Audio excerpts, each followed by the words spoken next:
You have 10,000 songs in your Spotify library. You've spent years building it. Every playlist for every mood. Every album you discovered at 2 a.m. Every song that got you through something. Now, stop paying. They're gone. Every single one. You never owned them. You rented them. And the rent is due every month for the rest of your life.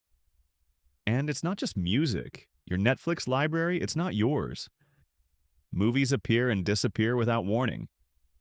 The show you watched last week can be deleted overnight. Not because you stopped watching, but because a licensing deal expired in a boardroom you'll never see. Your Kindle books? Amazon can remove them from your device. They've done it. In 2009, they remotely deleted purchased copies of a book from people's Kindles. Without warning. Without permission. The book was 1984. You cannot make that up. Your video games? That game you paid $60 for on a digital store? You didn't buy a game. You bought a license. If the store shuts down, the license dies and the game vanishes as if it never existed. Your software. Adobe used to sell Photoshop for $700. You paid once, you owned it, you used it forever. Now it's $23 a month, every month, forever. Stop paying and you lose access to the tool and to every file you created with it. Now here's the moment this should get personal. Think about everything you've bought in the last 5 years. How much of it can be taken away with a policy change, a server shutdown, or a missed payment? This is the string we're pulling today. Ownership used to be simple. You paid for a thing, and the thing was yours. That deal is over. And what replaced it was designed, not for you but for them. Let's trace how it happened. Start with music, because music is where ownership died first. You used to buy vinyl, a physical object, yours. Play it 1,000 times, give it to your kids, sell it at a garage sale in 40 years. Then CDs, still physical, still yours. Then MP3s. This is the interesting moment. You could buy a song for 99 cents, download it to your computer, and keep it. Forever. No subscription. No permission. The file was on your hard drive, and it was yours. Then streaming arrived. Spotify, Apple Music. $10 a month for everything. It felt like an upgrade. And in many ways it was. 40 million songs instead of 40 CDs. But something fundamental changed in the transaction. You stopped buying music. You started renting access to music. And the difference only reveals itself when you try to leave. Cancel your subscription, and the library you spent years curating, gone. Not archived, not downgraded, deleted. As if you'd never listened to any of it. You traded ownership for convenience. And the terms of that trade were never explained. Now watch the same pattern repeat across everything. Movies. You used to buy DVDs, physical discs you could lend, resell, keep on a shelf forever. Now you pay for Netflix, Disney Plus, Amazon Prime, HBO, Apple TV, Paramount, 6, 7, 8 subscriptions. And the content on each one shifts constantly. A movie you watched last month can vanish tomorrow. You're not building a library, you're renting a window into someone else's library, and they can close it whenever they want. Books.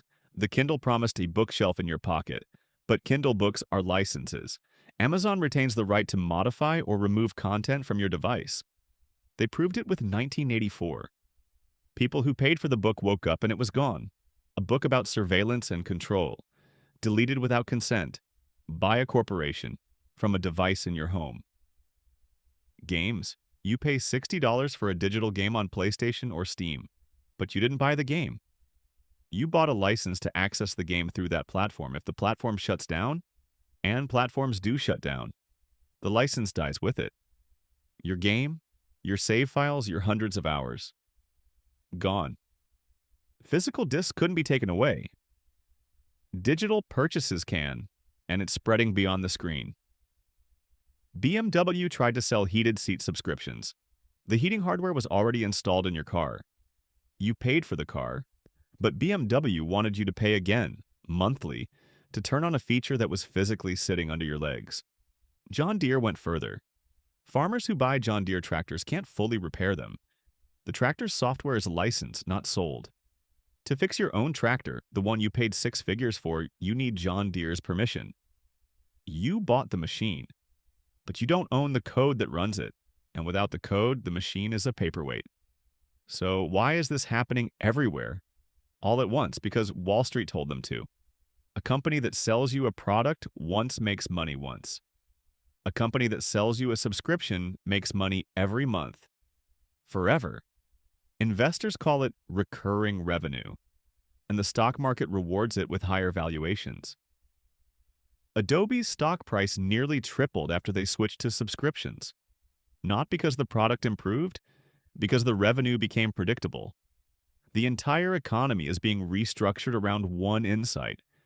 It is more profitable to rent things to you than to sell things to you. And your preference was never part of the equation. You didn't ask to stop owning things. The choice was made in a boardroom, priced into a stock, and presented to you as an upgrade. But a string is only invisible while you don't look at it. So here's how to pull back. Buy DRM-free music when you can. Bandcamp lets artists sell you files you actually keep. Download them. Back them up. They're yours. For books, buy physical copies of anything you care about keeping. Or buy DRM-free ebooks from publishers who offer them. Before you buy any device, check its repairability score. iFixit rates products on how easy they are to open and fix. Support the companies that let you own what you paid for.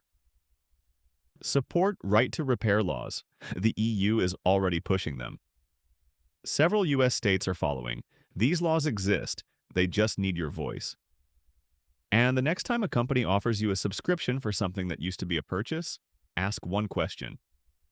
What happens when I stop paying? If the answer is you lose everything, that's not ownership. That's a leash.